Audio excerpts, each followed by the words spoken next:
Break کے بعد پھر ایک بار آپ کی خدمت میں حاضر ہیں. ٹیکسٹ میسیجز جو آپ کے آئے ہیں ہم تک آغاز خدمت پیش کرنے کی سعادت حاصل کر رہا ہوں. ایک طویل سوال تو نہیں ہے بلکہ ایک خط ہے جو آپ کی خدمت میں پڑھ دیتا ہوں، ناظرین کی خدمت میں بھی. بسم اللہ الرحمن الرحیم.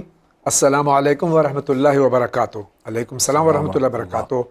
محترم جاوید بھائی اور مولانا صاحب، ہمارے دل کی گہرائیوں سے سلام و آداب. علیکم السلام ورحمۃ اللہ. ہم بنگلورو سے نصیر احمد اور حمیرہ سلطانہ اور ہماری بہن سریہ سلطانہ اہل سنت سے ہیں. ہم صوفیزم سے تعلق رکھتے ہیں جو کہ ایک حقیر سے غلامان اہل بیت علیہ الصلوۃ والسلام کا طریقہ ہے. ہمیں آپ کا یہ چینل بہت ہی پسند ہے. ہمیں بہت خوشی ہے کہ آپ اپنے ون چینل کے ذریعے علم و حب اہل بیت کی پہچان اور ان کے اوصاف و صفات سے لوگوں کو مالا مال کر رہے ہیں، جو کہ کسی کی کسی کی دولت نہیں ہے، اہل بیت کی غلامی ہے. آپ لوگوں کے علاوہ کسی نے بھی سرے سے اس کام کو انجام نہیں دیا. حالانکہ آج اہل بیت علیہ الصلوۃ والسلام کی پہچان، ان کے اوصاف و صفات اور ان کے علم کے بارے میں جاننا اور دنیا میں انسانیت قائم کرنا اور عام کرنا، یہ سب سے بہترین کام ہے جس کے بنا یعنی دنیا بیکار ہے. دنیا میں امن و سکون نہیں ہے، کھو گیا ہے، اور دہشت گردی یعنی آتنکواد، ٹیررزم پھیلتا جا رہا ہے اور لوگ صراط مستقیم سے غافل ہو رہے ہیں. ایسے افراتفری کے ماحول میں واقعی میں آپ کا یہ ون چینل اندھیرے میں ایک روشن چراغ کی مانند ہے کہ روشنی دنیا میں پھیلا رہا ہے، اور اس کی سخت ضرورت بھی ہے. یہ چینل واقعی ایک چینل آف ہیومینٹی ہے جو صرف انسانیت کا سبق دیتا ہے. ہمیں آپ کا ہر پروگرام بے حد پسند ہے. مختلف پروگرام کے تفصیلات لکھی ہیں، جو سارے پروگرام جنہوں نے ان کے بارے میں انہوں نے لکھا ہے کہ سارے پروگرام آپ کے بہترین ہیں. کربلا کا پورا غمگین واقعہ کوئی مومن نہ بیان کر سکتا ہے نہ سن سکتا ہے. در حقیقت اگر یہ کوئی صحیح طور سے پڑھ لے یا سن لے تو اس کا دم نکل جائے یا وہ اس کی سانس رک جائے. یہ اتنا دردناک واقعہ ہے. بہرحال جنت البقیع کے سلسلے میں جو آپ کا پروگرام ہے یہ بہترین ہے. ہمارے دل سے خواہش ہے کہ جنت البقیع ایک بار پھر تعمیر ہو جائے اور ہم اپنی زندگی میں ان مزارات مقدسہ کو جو آل سعود یا آل یہود نے منہدم کیے ہیں یہ پھر سے تعمیر ہوں اور ہم ان کی زیارت کر سکیں. چینل ون دن دگنی رات چوگنی ترقی کرے اور اس کے سائے پوری دنیا میں پھیلتے رہیں. خدا ان سب کو اجر عطا کرے جو اس کے ساتھ میں منسلک ہیں. دراصل